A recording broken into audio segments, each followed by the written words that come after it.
This is my second installment of milling circuits designed in Eagle using Chilipeppr. My previous installment, I milled the bottom layer of a sensor circuit that I designed. Chilipeppr is actually capable of milling both top and bottom. Since I did the bottom, I figured I would do the top layer. In my previous video, you'll see how easy it was to do that, so I figured I would show you the top layer, but I thought I'd add a little twist to it. Instead of doing regular components, I thought I would do an SMD circuit. This is my limit sensor circuit now as an SMD circuit. It's much smaller. It's probably half the size of the original circuit, maybe even less. So that presents a lot of challenges. SMD components are much smaller. There's much more tolerances, or much lower tolerances between all the components. So I thought I'd see how well Chilipeppr lets me do that. The reason I wanted to see it is because previously I would always generate G-code directly out of Eagle with the PCB to G-code script generator. I was never able to get the settings close enough or tight enough and all of that to get it to work correctly, so I gave up on cutting SMD circuits. With all of the improvements that have gone into the Eagle board import in Chilipeppr, I thought I'd take a shot at it based on how successful I was milling standard components. So let's go through the process. It's pretty easy. So the first thing we do is we start with the board right from Eagle, and in this case I don't have to do anything to it. I just drag it right over to Chilipeppr. Chilipeppr immediately gives me a render of the circuit. Again, just for references, if you look over here, it's the exact same circuit, just what I want to see. The defaults that Chilipeppr is going to start with won't work for an SMD circuit, so we have to make things a little smaller. So the settings that I changed, inflating the milling path by 0.35 is too big, and I dropped it all the way down to 0.1. We do a render. You can see all of the paths now are not touching each other. There's nobody overlapping except right here, and this is a really small component. It's a dual color LED, so we're going to have to fix that a little bit. So if we scroll down to inflate SMDs by 0.175, that's still a little bit too big. We're going to go down to 0.1, and if we do a render, you can see now that cleans up the pads. It's going to run twice over the same border here, but that's okay. Otherwise, everything else looks good. These are all good. These components here that light up, that don't have any outline, that's because they're part of the ground plane. All right, moving on down. Just for the 3D rendering process, I want to use all the same settings so that it can at least show me accurate renderings with all of the different settings. Okay, so as far as the render page, those are really the only settings that I've made. The changes that I've made from the defaults, pretty straightforward. Now let's go over to the G-code settings. These are the settings that are going to control the G-code that's created based on this toolpath that we generated from the render. So the first thing is the depth of the milling traces. I'm going to drop this down to 0.07, because I'm working with a Vbit, and the deeper the Vbit goes, the wider the trace is going to be, and I want to minimize that. I might even take it down to 0.06 in future mills, but right now we'll leave it at this because I'm going to show you the results of it at 0.07. Feed rate I'm going to leave the same. No reason to change that. Clearance height I'm going to leave the same. Drilling holes, mark holes before drilling. There's actually only one hole to drill, so it's going to mark it and then it'll drill it, no big deal. Use the board depth again.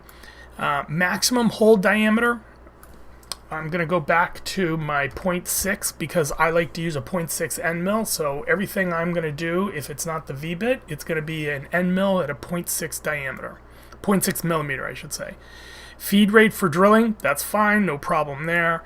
The end mill size that I'm going to use to cut the board out is the very same end mill, 0.6. I'm lazy, I don't want to do tool changes, so just keep everything at 0.6 and it'll be fine. My board thickness is actually about 1.5. It might even be a little thinner, so I'm going to reduce that some, otherwise it'll be digging into my wasteboard and wasting time. I don't want to do that. And then the step downs, I like to take shallower cuts. I think shallower cuts are a little cleaner, and plus it reduces the risk of breaking the bit. So I'm going to go to 0.3. All right. Moving on down, again, the feed rate for cutting dimensions is 100. I'm going to leave all that alone. There's the G-code that's generated, but what we want to do is we want to actually send it to the G-code widget so we can actually do the cut. So if we hit send to G-code, there it is. Here's your G-code. Now, it's not going to be much different from the render with the exception of your step downs for actually milling out the board. But as you can see, this is what the mill is going to be. And this is exactly what I want to get. Now, at this point, you run the auto level, let it probe all over the board to make sure your heights are all perfect. I always do that because I want to, get the best cut I can. And the only way to do that, especially when you have such tight tolerances, is to do the auto level. So once the auto level's done, you submit this G code to you tell Chilipeppr to submit the G code to the controller, and you do the cut, and that's it. Very simple.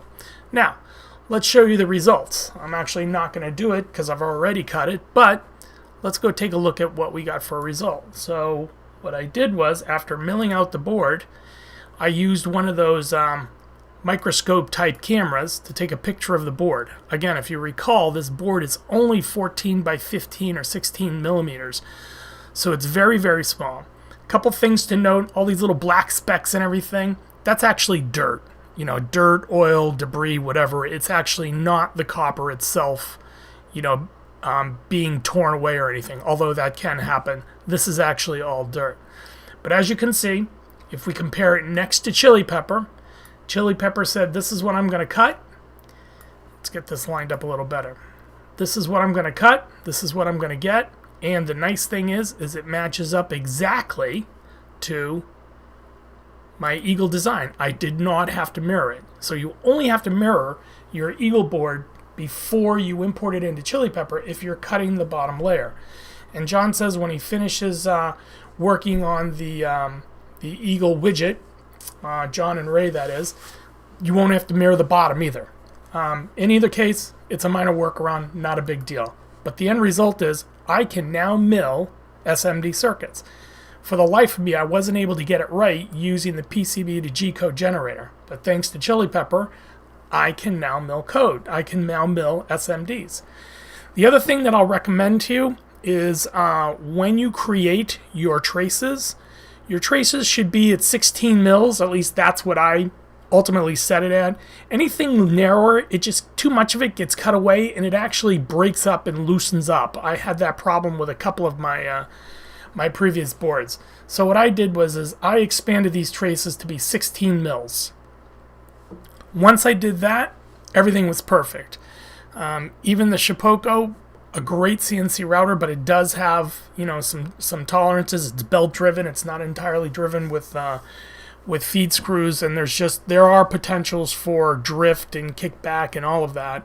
And when you're milling something this small, they become very visible. But as you can see, 16 mils is perfect. I was able to cut it. I now have an SMD circuit, and I can make all the SMD circuits I want.